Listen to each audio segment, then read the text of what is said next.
From the Baker Institute for Public Policy at Rice University in Houston, Texas, this is Baker Briefing. I'm Ambassador David Satterfield. Baker Briefing tackles the most critical foreign and domestic policy issues of the day.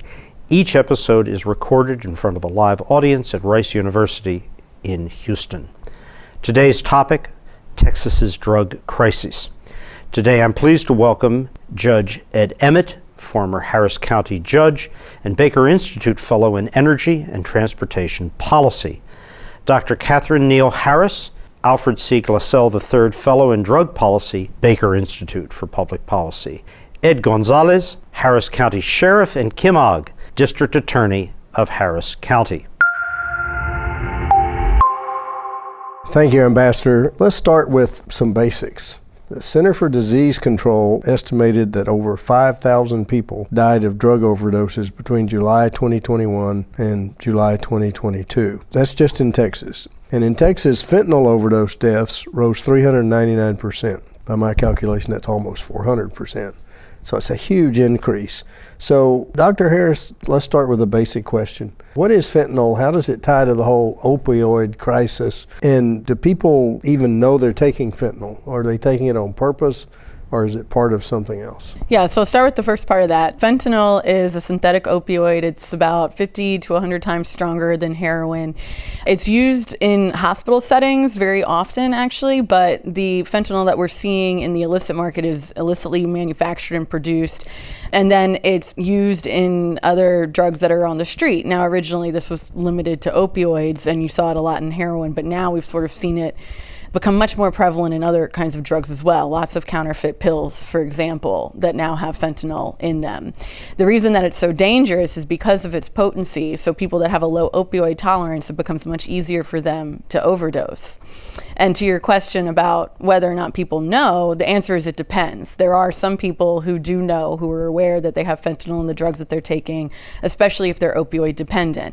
But you have a whole other class of users who are maybe occasional drug users or more recreational, who might think that they're purchasing an Adderall pill or Percocet or Xanax, something like that, and it actually ends up having fentanyl in it. So kind of it depends on the user, but I mean, some people know and some people don't.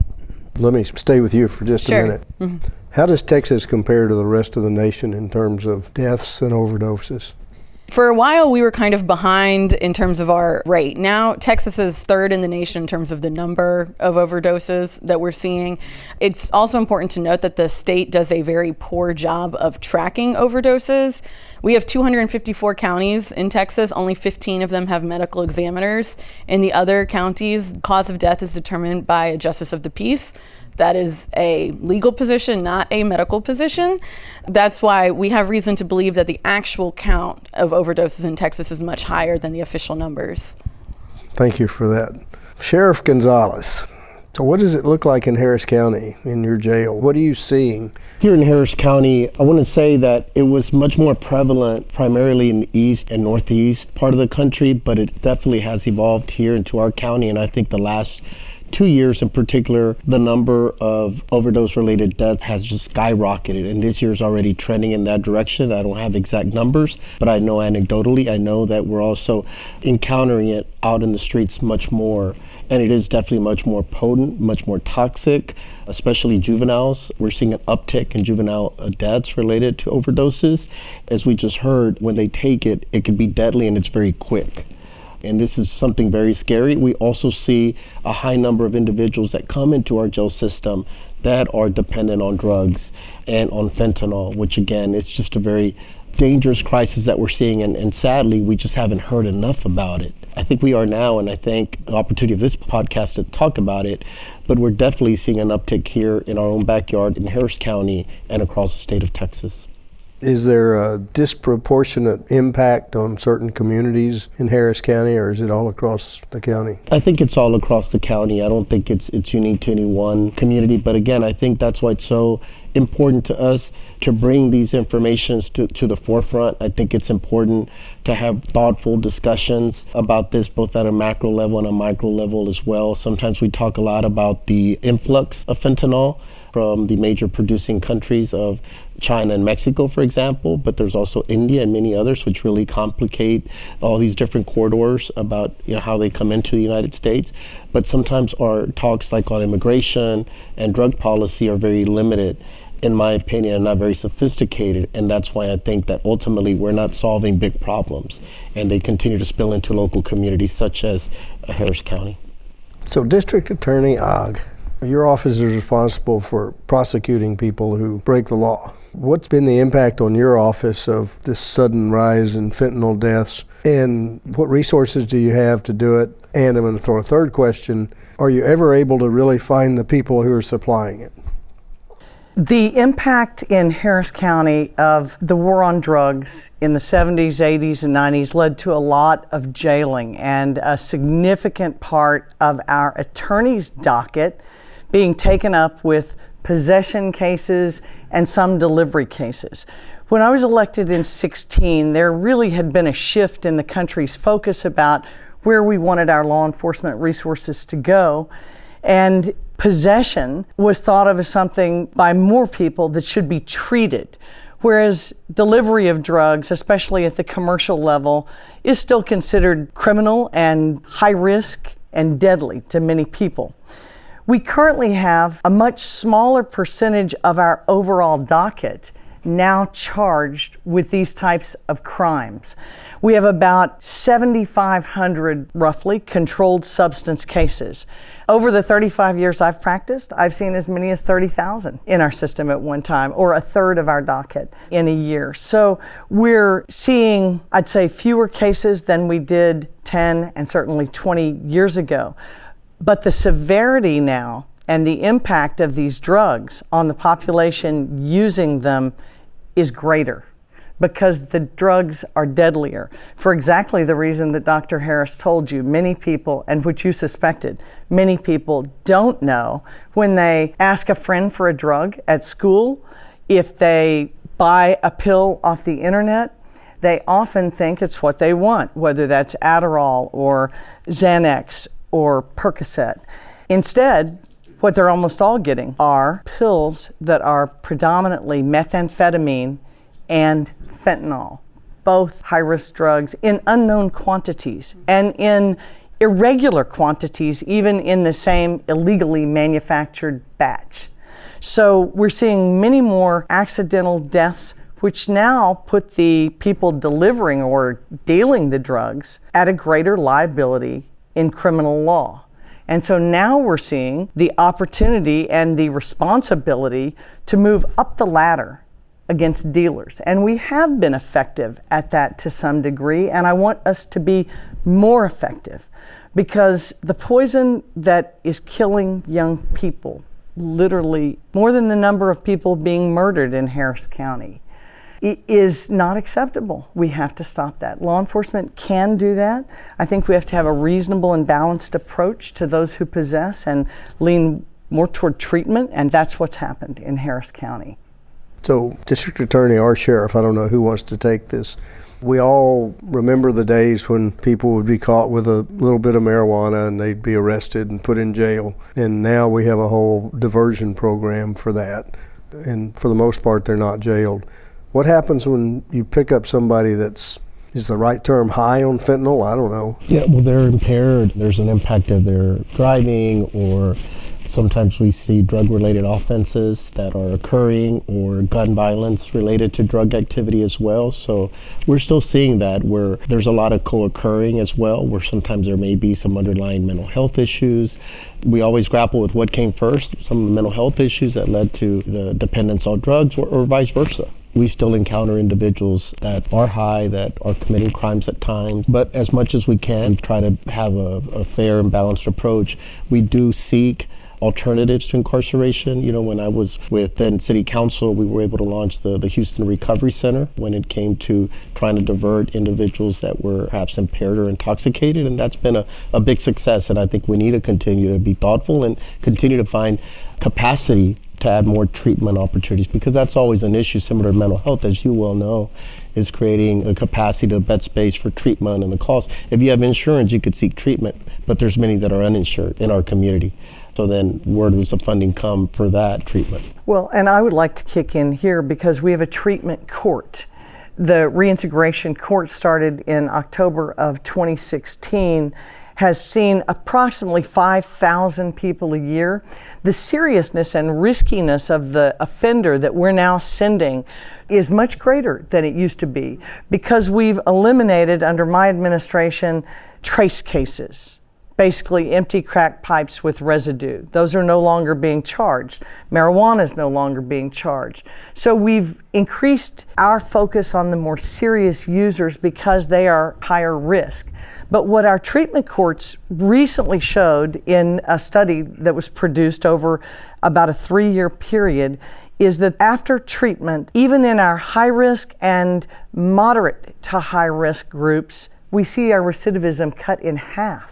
That's great results. Additionally, with this court and the elimination of some of the more minor cases, you don't find drug users sitting in jail like you used to. There are still some, but it went from a population of about 1,000 people charged with possession only to 42 or so 3 or 4 days ago when we did the stats. That's good, yet his jail is full of more violent offenders. So we're seeing a ratcheting up of the severity of drugs, the deadliness of the drugs, the violence surrounding the drugs, and the death resulting from all of it. So what is the law relative to fentanyl in terms of possession? I mean, heroin, some of the others are felonies. What is it with fentanyl? Fentanyl is a felony, and it's a penalty group 1 as classified by federal law, and that's what Texas law follows. And so the penalties are all state jail and above, and for delivery causing death, meaning drug dealing that causes death, there's now an enhancement that requires stacking the sentences, so there could be a lot more time in these cases. And I think that's the message that we want to get out.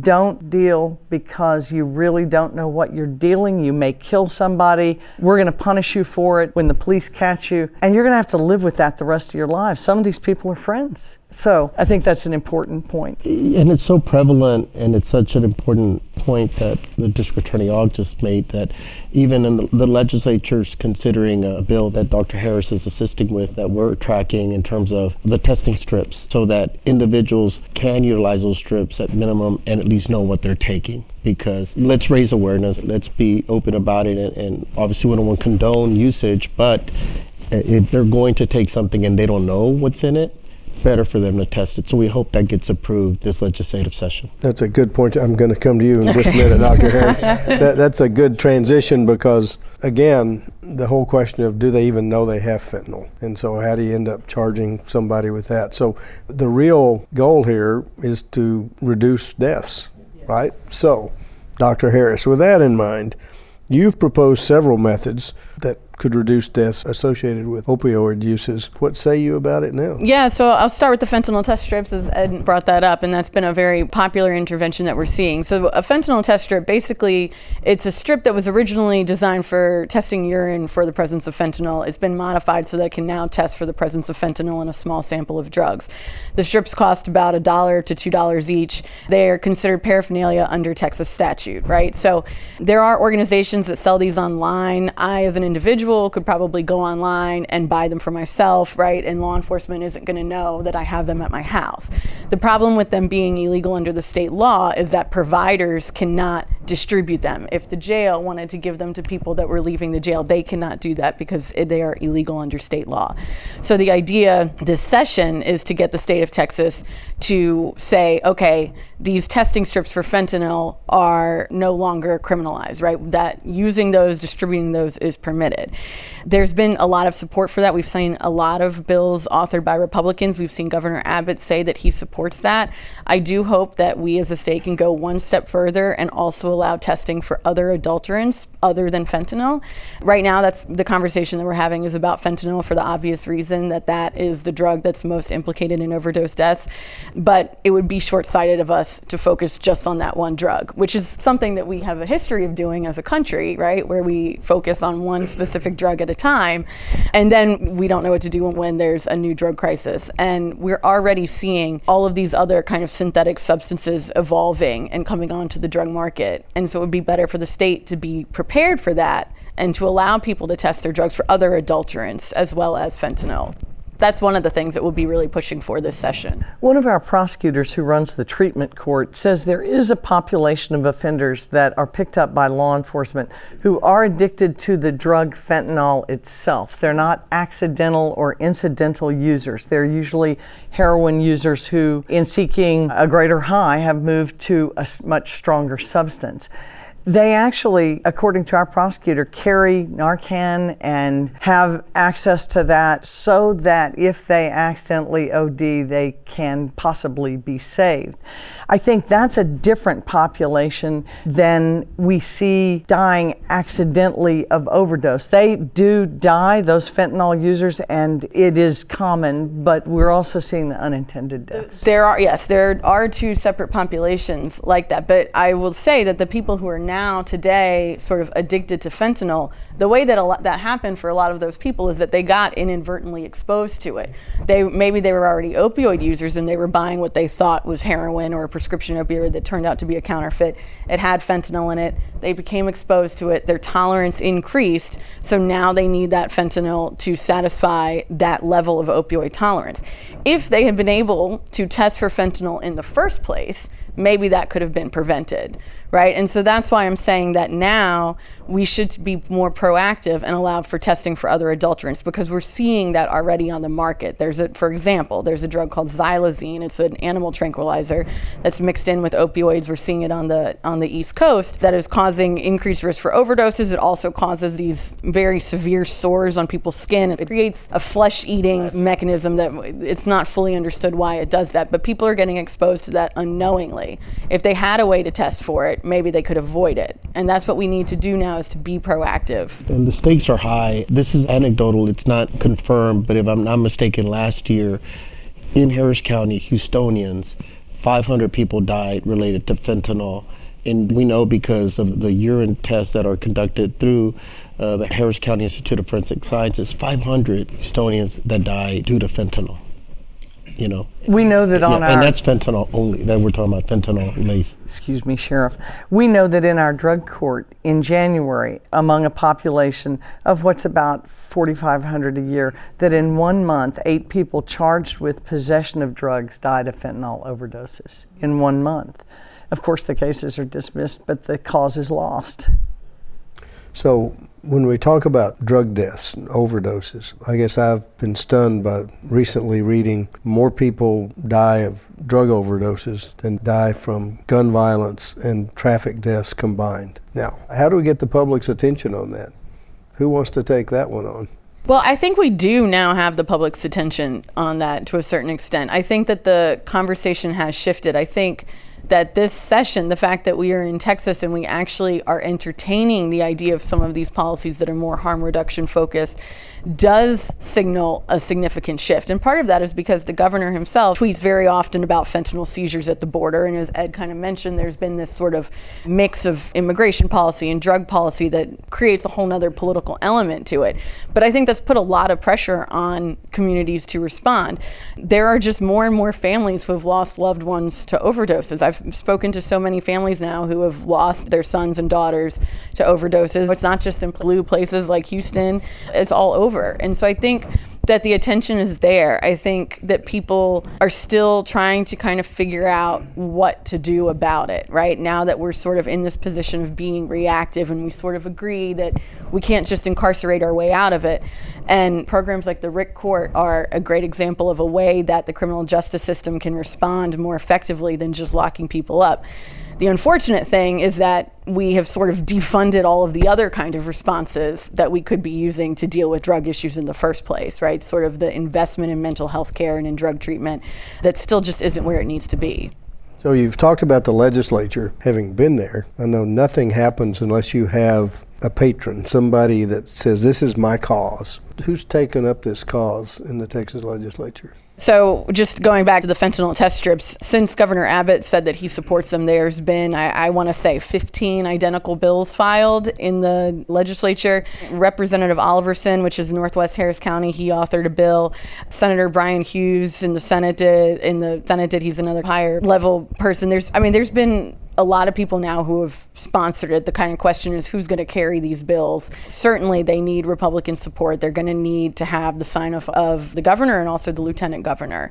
But at the same time, right, as we see this kind of things with the fentanyl testing, you're also seeing bills to increase penalties, right? Some of the penalty enhancements that District Attorney Ogg mentioned around people who sell drugs to someone who then later overdoses, we've seen some of that. I also saw some bills recently introduced to enhance penalties for low-level possession. There's a bill that would say that possessing 1 to 4 grams, no community supervision. So I don't know how far that'll get, but I mean, you see though that there continue to be these competing headwinds in terms of what kinds of policy responses we're going to see to this. And we can tell you in law enforcement, and I certainly wouldn't speak for the sheriff, but I know how he feels about this. Crime is not a partisan issue. It's really not a political issue. Funding is a political issue.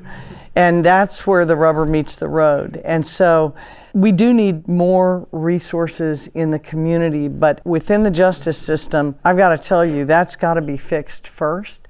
And we have a successful model that's working.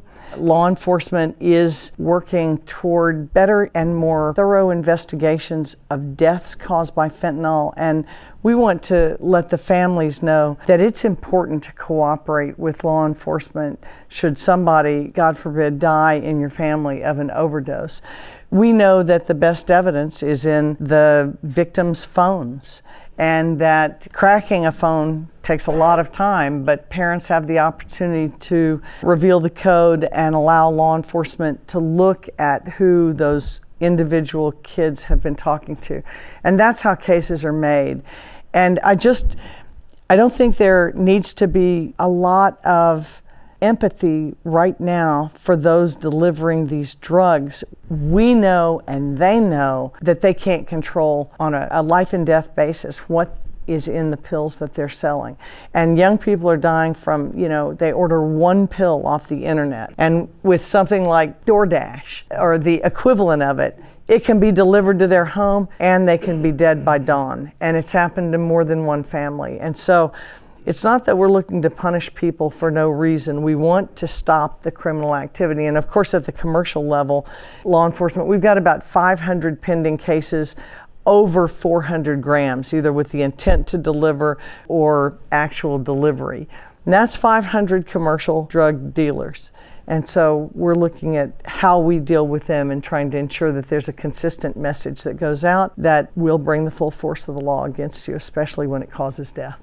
I want to push back just a little. While I agree wholeheartedly that people that are trafficking large amounts of these substances do need to be prosecuted, I do have a concern that one of the effects, right, unintended consequences, is that the people that end up getting charged are users themselves, right? You mentioned that a lot of these people, they're friends with people that they're selling to. I mean, there's so many instances maybe where two people, one person buys the drugs and they bring them to another person. They take them at the same time. Maybe there's 2 pills and the amount of fentanyl in them was different, and one dies and one doesn't. And in a situation like that, charging with murder the person who didn't die, I worry that that's counterproductive to the idea of treatment, I can see that perspective. First of all, we do not charge murder nor manslaughter at this time. It's an enhancement to the drug delivery. But just like we unfortunately have to prosecute parents who negligently leave their firearms accessible to their children, who then use them, we do hold people accountable for their actions under the law. And so we prefer pushing up and getting the commercial level dealers because it just saves more lives. But the tragedies happen on a micro level, and law enforcement investigates one case at a time. I see the perspective and I understand the empathy there, just like in those negligent firearms cases. But that's where we are right now. So, Sheriff, periodically and recently, people look up and go, oh my gosh, the Harris County Jail is overcrowded. It's been overcrowded as long as I can remember. What percentage of the people in there are in on some either drug possession or drug-related charge? About 7,500, but not in the jail. Yeah. I'm sorry. In the jail, we know there's 42 people charged with straight possession Of fentanyl? So No, Or any drugs? Of any controlled substance. Okay. Could be heroin, methamphetamine. Delivery and other charges, though, there's a wide spectrum of drug-related charges. There are more. We're talking just plain possession. Yes, plain possession. And of course, drug-related violence, we'll never know. I was asking more in terms of the overall drug impact on your jail. It's not the biggest subset of the population. We do have individuals that have some type of drug-related charge. Again, there's a lot of different charging offenses that we have, but I don't have that specific number. It's a minimum number. Yeah, I do. It's still a minimum number. I talked with his deputy yesterday. They had a higher number, and I asked him to send the list over because we are trying to keep the people charged with simple possession out of the jail, away from other violent offenders who are in your jail. And the reason it's overcrowded, we have a supersized crime problem in a county of almost 5 million people. Then we have the same basic justice system that we had when I arrived in 1987. It's just not grown with the population. Many people don't want another jail, they want more treatment.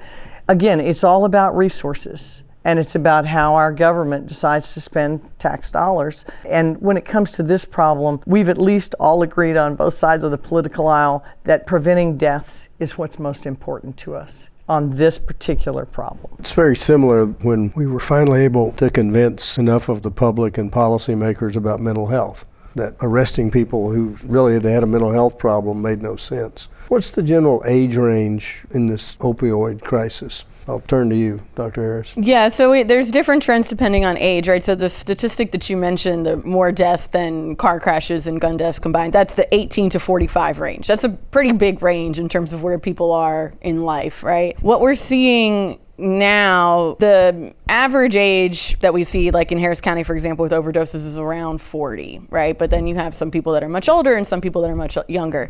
Some of the fastest growing overdose numbers, though, that we see are with teens and young adults, so like 15 to 25-year-olds.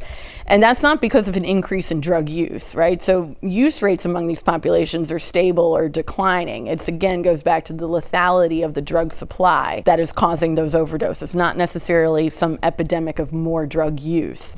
But people, young adults, 18 to 25-year-olds, that's always the population that uses drugs at the highest rate, right? And the majority of people eventually age out of it. We hope to keep people alive long enough to get to that point in their lives where they kind of slow down and take on other responsibilities and that sort of thing. But right now we're having a tough time doing that. Judge, I just want to add that I still do not think, in my opinion, that we have the level of awareness that we need to have considering the crisis that's at hand. And I think that ever since the war on drugs, since the 70s, we don't want to own the fact that we're a consumer nation. We focus a lot on the producing countries and where it's coming from, and we brand them and label them and all of that, but we never own up that at the end of the day, we're a consumer nation. And we have to really speak more boldly about treatment, creative ideas, proactive, evidence-based practices. You never hear even the discussion about needle exchange programs or mobile teams that go out to known sites to provide clean syringes.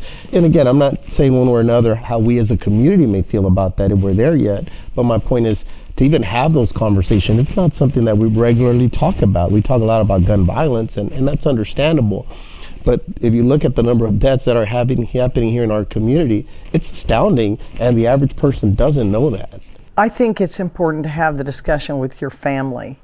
If you have anybody who is vulnerable, and I think all of our families have somebody that's vulnerable, they may not know that the pills that they're ordering or receiving are lethal. And I think that is the population not thinking ahead. They are unaware. So I'm hoping that through community activism and through more media coverage, we can stop going to more and more funerals. In our own office, I've had interns who know family after family where some young person is accidentally overdosed. And it does seem to be acute right now. Yeah, people are aware of it or they don't think it's going to happen to them. And I think it's very difficult when you're talking about younger people to say, just don't do this drug. It has fentanyl, you might die. That works for some segment of people, and for another segment, it just doesn't work. And that's why we need these kinds of harm reduction measures. The drug checking was one example of that. Ed mentioned the needle exchange programs. There's been a bill to allow for needle exchange programs in the state of Texas for at least 20 years that doesn't ever get anywhere. There's at least 3 bills this session that would allow for syringe exchanges, and unfortunately, they're probably not going to gain any traction. And it's to a detriment because syringe service programs are one of the most well-established public health interventions. Do they even get a hearing? Yeah, they have gotten a hearing. Various years they've gotten out of the Senate or the House, depending on the various makeups, but never out of both. I was just going to say, too, the other thing about it is back to the issue of why it's so prevalent is now you see these pill factories. People could rent a storage facility and have a business running out of a little storage facility, and through mail, like you said, the delivery channels. It's so prevalent now where maybe 20 years ago, people weren't doing that as much. Because they had access to prescription opioids 20 years ago. And that goes back to your point. It's about the demand. Yes. All of these supply side interventions that we're going to do are always going to have a limited effectiveness because there's always going to be a demand. The reason that we have fentanyl now is because in the early 2000s there was a proliferation of prescription pills available for a variety of reasons. Those drugs are regulated by the DEA. The DEA was able to actually successfully curtail the supply of those drugs. They did that without offering any kind of treatment. They did that without offering any expansion to medication-assisted treatment, drugs like methadone and buprenorphine, which are still underutilized and which can prevent the risk for overdose and can stabilize people so that they can go on to live a regular life. We didn't make any of that available. We just took away the prescription drugs. And so what that left was a very opioid-dependent population that then turned to heroin. And then people selling drugs or enterprising individuals and corporations essentially that said, oh, fentanyl is much more potent, which means we can move a whole lot more of it in a smaller package and make a lot more money. So that's how we got to this. And so to the extent that we keep focusing on these supply side things, there's just going to be a new drug every couple of years that we're then facing. So we really have to focus on demand reduction. That is a long-term investment. It takes a lot of money. And to the extent that we are not willing to commit to that, then we need harm reduction things like drug checking, like naloxone access, like syringe service programs. And I mean, that's what we need to do. Let's try and spend the last couple of minutes on a hopeful note. What's the best strategy that we can adopt to try and improve the situation in the short term? I think there's a combination of things. Increasing naloxone, which is the overdose reversal drug, increasing access to that. Actually providing state funding. Right now the state doesn't provide any funding for naloxone. They should put some money towards it. That's a bipartisan kind of thing. It shouldn't really be that controversial. Making things like drug testing available. Ideally syringe service, but we might not get there. The state allowing localities the flexibility to experiment, as we are here in Harris County with the RIC court and with other kinds of measures to reduce punishment focus and try to expand that access to treatment. Expanding access to medication-assisted treatments like buprenorphine and methadone is also critical. Does require a bit of funding. I think we warn people, especially vulnerable populations like kids, and they get adult information now, they need adult warnings. We are focusing on ratcheting up to the commercial dealer level because we want to stop the flow. And we want to make a statement about the people who are manufacturing these poisons that are distributed and killing our kids. When it comes to treatment, we see in our justice system it works. This should drive additional funding for treatment, not just in our justice system, but in the community. And when there are community resources, that's a place where law enforcement could take somebody in possession of a personal amount to get help without going through the justice system. We support these pre-charged diversions where there are resources to help people make better decisions, get back on track, etc. But where there are no options, the justice system ends up being the repository. And law enforcement's not equipped to deal with the types of healthcare issues that problems like fentanyl present. Even the law enforcement population was exposed to life-threatening situations repeatedly, from seizures of drugs that turned out to have fentanyl powder that poisoned them and harmed them. And so that's my answer to the short-term problems and the long-term solutions. Thank you. Sheriff, the last word is yours. Yeah, obviously there's not one quick immediate fix. Hopefully the passage of the testing strips legislation will be a positive thing so some can know what they're taking and hopefully not make that fatal mistake.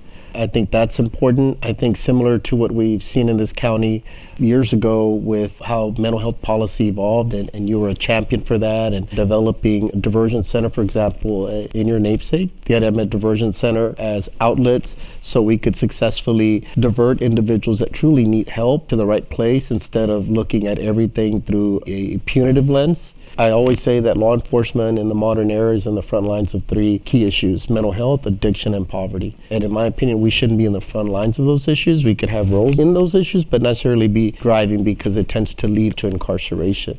And I think we need to look at these issues more from a public health standpoint, and then in that realm, finding more creative ways to properly address it, such as the Houston Recovery Center through the diversion programs that led by the district attorney. Also very optimistic that we're having great conversations, very robust conversations about how do we pivot, how do we move things to still keep people safe, still be firm in holding the line when it comes to crime, but also being smart with limited resources, and also trying to see when we have good outcomes, such as a ripcord under Judge Brock Thomas at the helm on that, and we're seeing success. We've heard about the levels of recidivism are pretty astounding. So I think there's some elements there of positivity, but we got a long haul ahead. Well, thank you very much. The three of you are in the forefront of such an important issue, and we appreciate your being with us here today. So thank you very much. Baker Briefing is brought to you by the team at Rice University's Baker Institute for Public Policy. This episode was produced by Victoria Jupp and Shannon Moriarty. AV production was led by Kevin Young. Many thanks to the Baker Institute production intern who assisted with this episode, Maya Adhikari. The Baker Institute for Public Policy provides meaningful policy analysis on the most critical challenges facing Texas, the United States, and the world. It is a nonprofit, nonpartisan policy research organization based at Rice University in Houston, Texas. To learn more, including how you can attend a live podcast recording on the campus of Rice, visit us at bakerinstitute.org. Thank you for listening.